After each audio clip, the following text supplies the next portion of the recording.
Enron's collapse, answers about why the president wasn't informed, and questions about the destruction of Enron paperwork. There's clearly a corporate scandal. Whether there's a government scandal, it remains to be seen. In depth, how to protect your 401k money after Enron.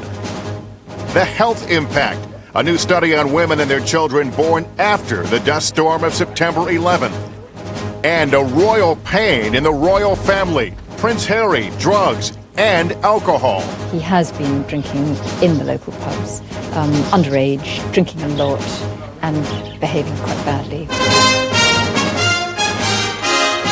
From NBC News World Headquarters in New York, this is NBC Nightly News with John Siegenthaler. Substituting tonight, Lester Holt.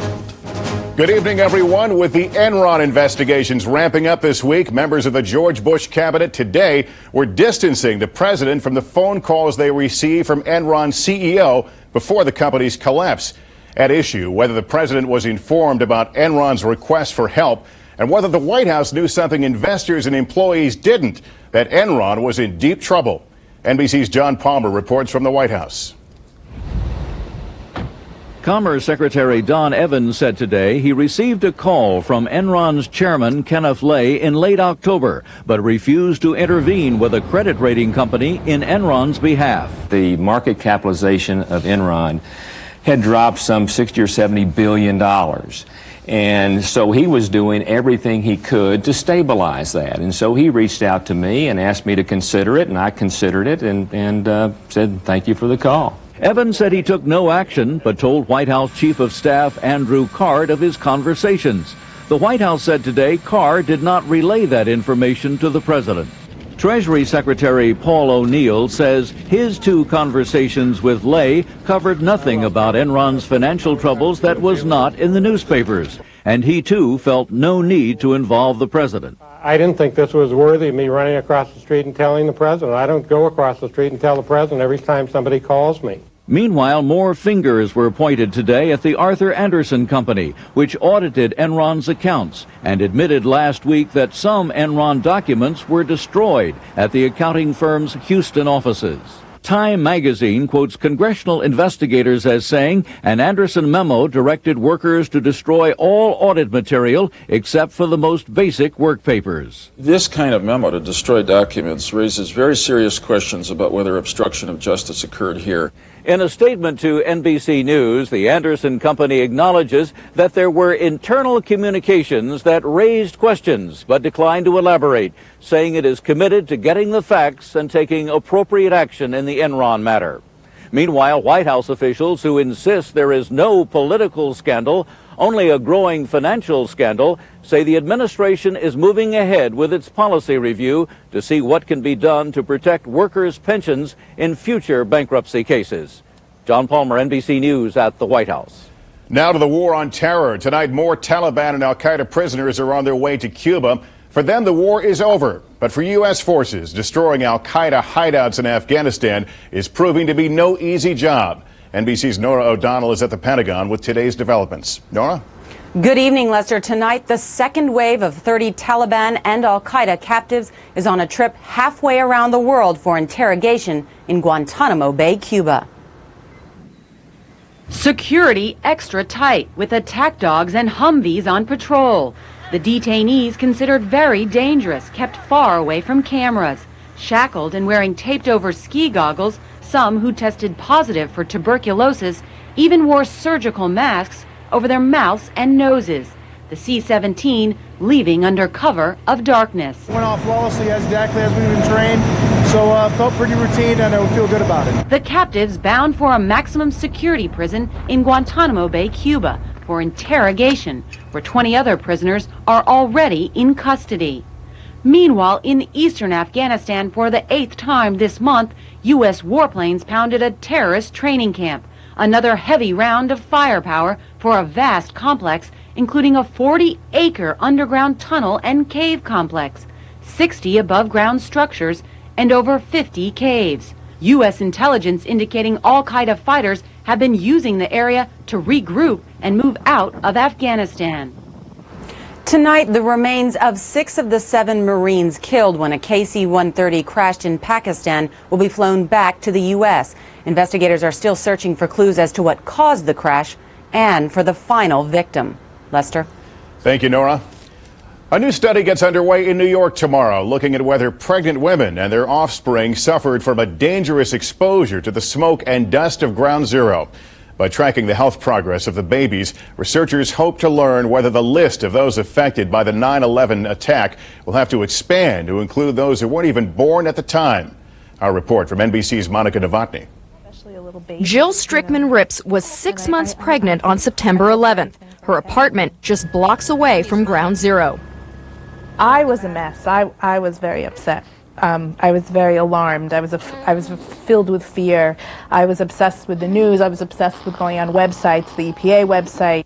While much attention has been paid to the health effects the attacks had on rescue workers, doctors are now looking at another vulnerable group, pregnant women. It's an unprecedented event, and that involves not only chemical exposures and a variety of chemical exposures, but also the possible impact of the psychological trauma.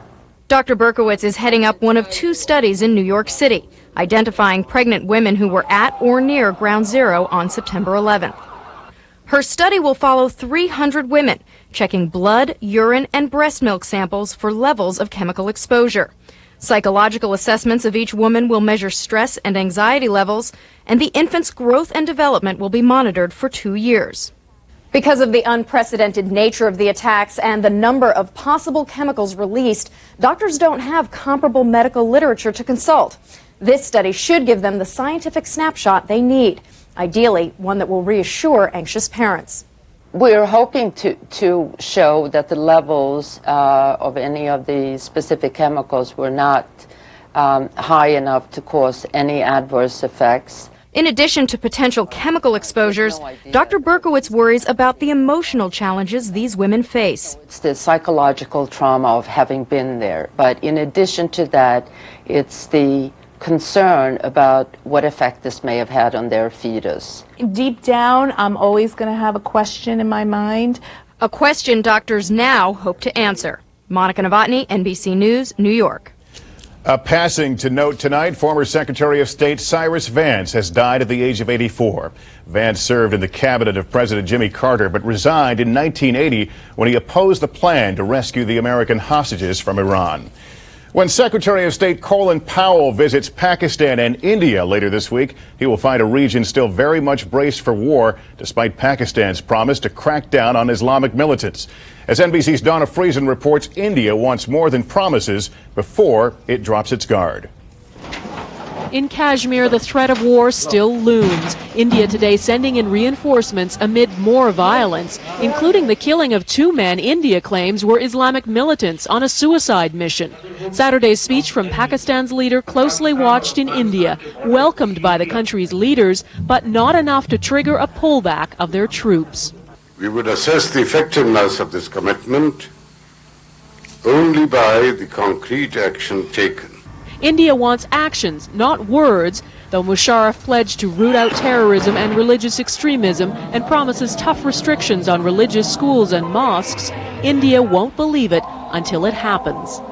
The lessening of tensions on the borders is entirely dependent on the steps that are taken inside Pakistan.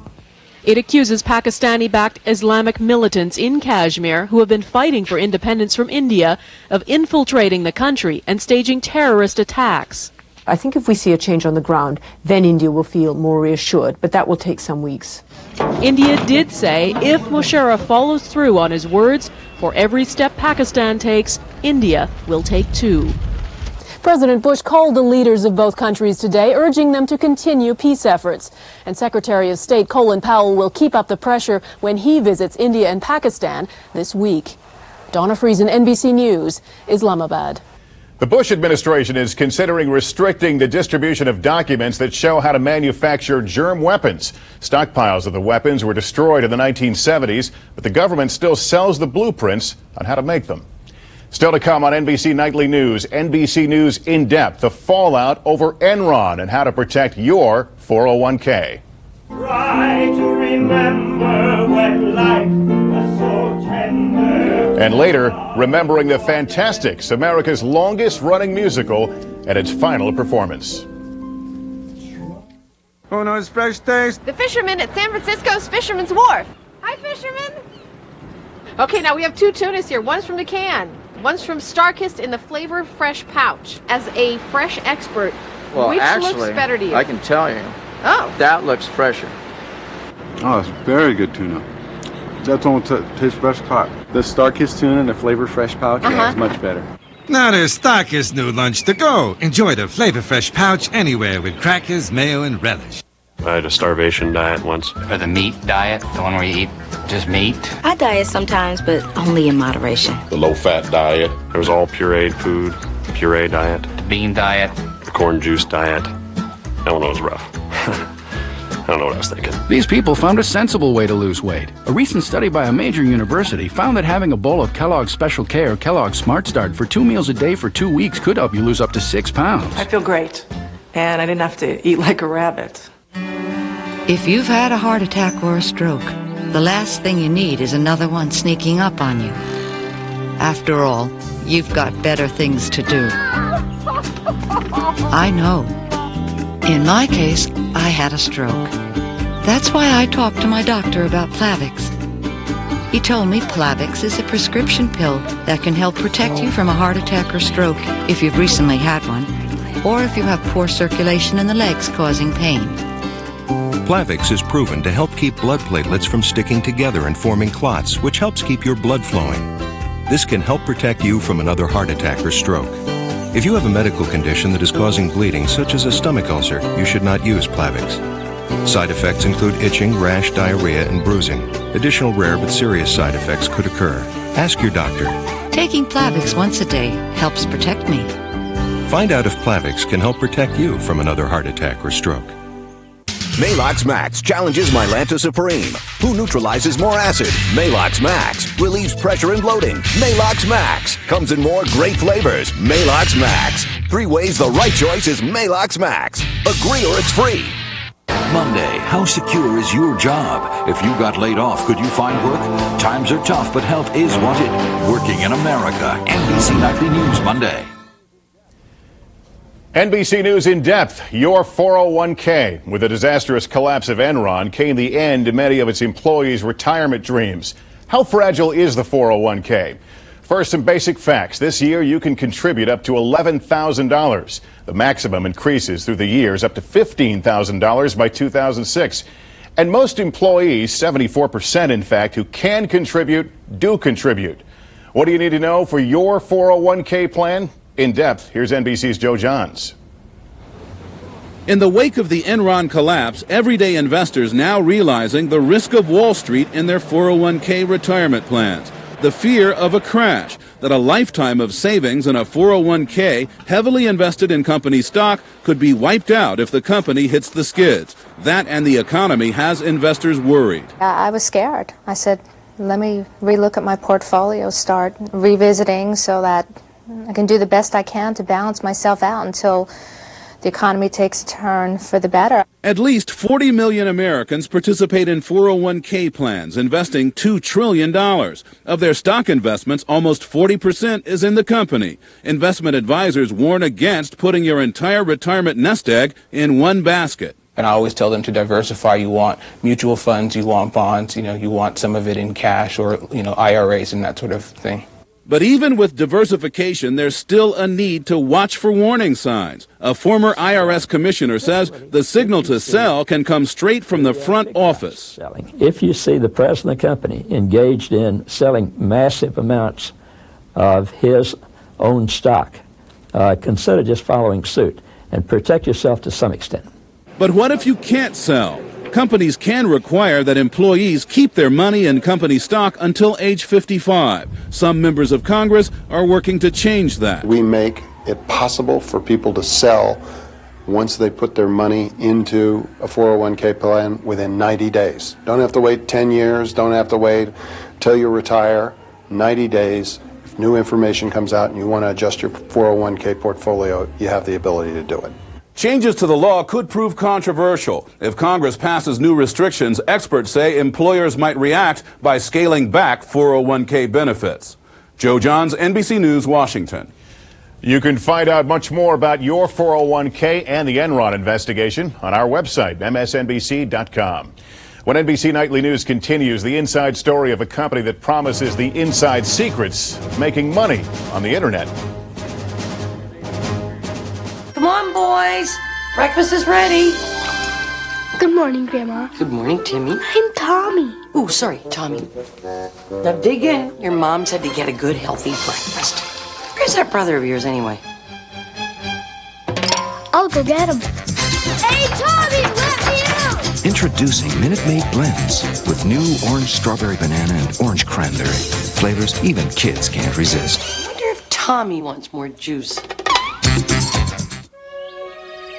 Looking for a quiet moment?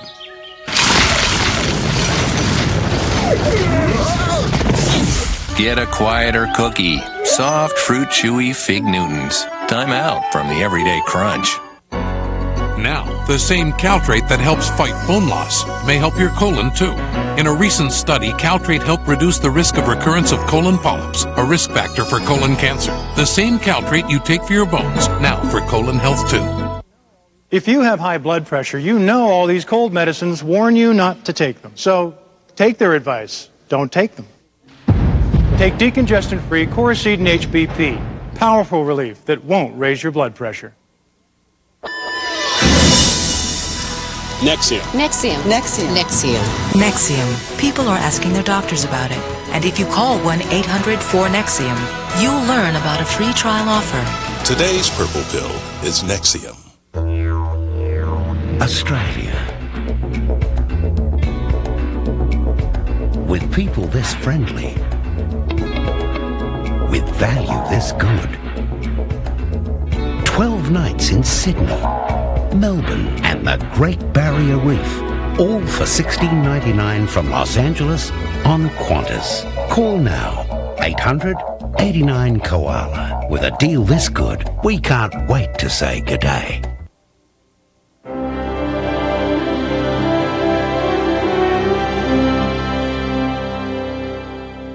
Dateline Sunday, the hockey death trial. The jury has reached a verdict. Now, the whole story. A Dateline Court TV exclusive. Tonight on NBC. Terry Crisp here. The Predators and Channel 4 are heating things up this winter with the Frozen 4 pack. To get your pack, just show your Kroger Plus card at any Ticketmaster outlet, including area Kroger stores. Each pack comes with 4 tickets to a game starting at just $16 each, and 4 food vouchers, good for a Pepsi and either a slice of Papa John's pizza or a hot dog, a $20 value. Come into the Coal for some great hockey action. Get your Frozen 4-pack today. Dan Miller, working for you on Channel 4. The story of a teenager being taken to the woodshed by his father usually does not make the news, but when the teen is Prince Harry and the British Prime Minister weighs in, that's another matter. Here's NBC's Charles Saban. Prince Harry arrived this morning with his father and brother at Prince Charles's home at Highgrove. It was probably not the best day of his life. The headlines had been expected. The second son of Prince Charles and Princess Diana had known it was only a matter of time before the public discovered that last summer, when he was just 16, he had regularly smoked marijuana and drank heavily at this pub in the west of England. The sessions, which had often continued into the night at his father's nearby estate, were known to many who live in the area.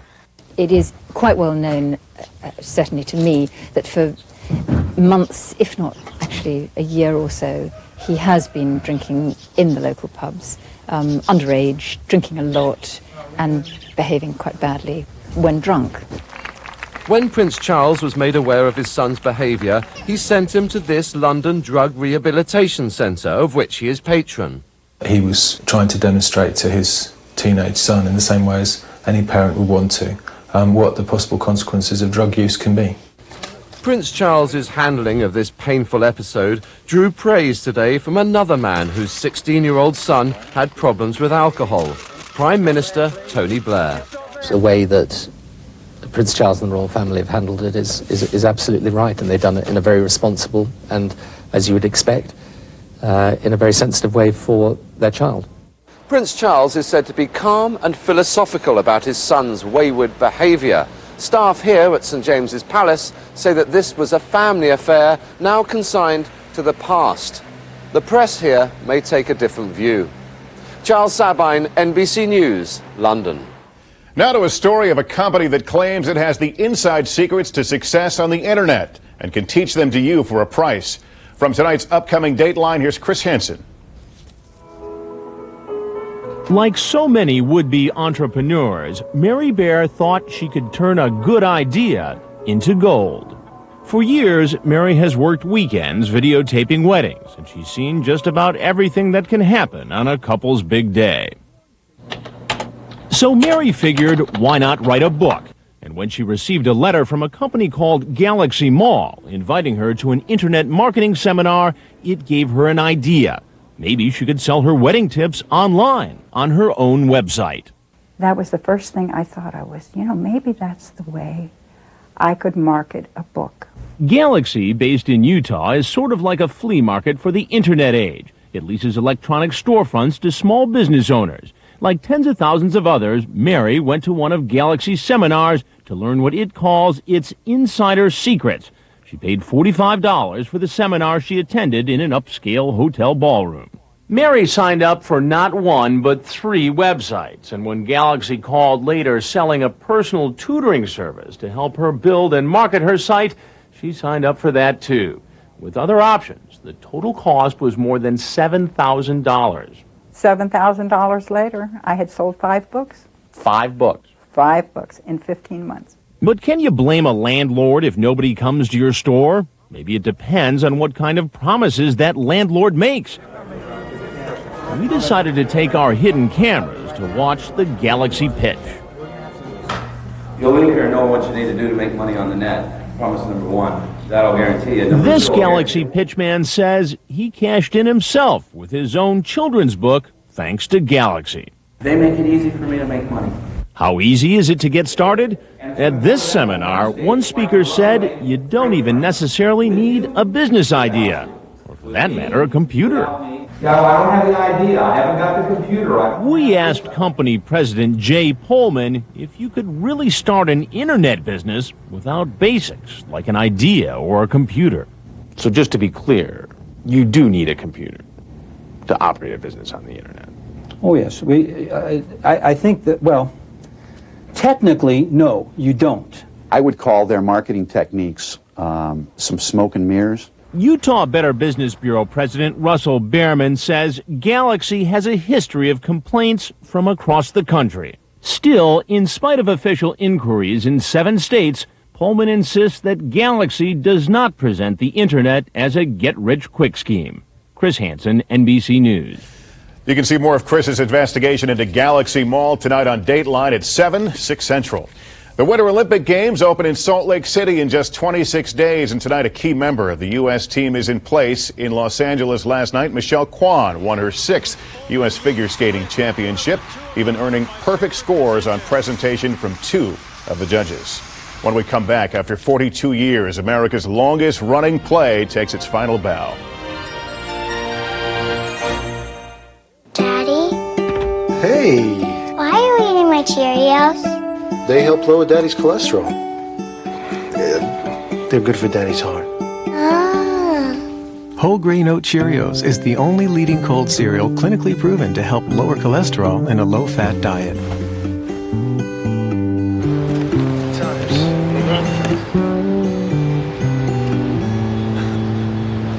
It's a cholesterol thing. Looking for a quiet moment?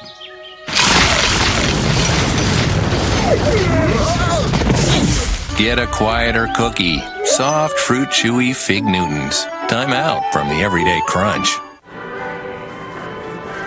Who sings that? The Seekers.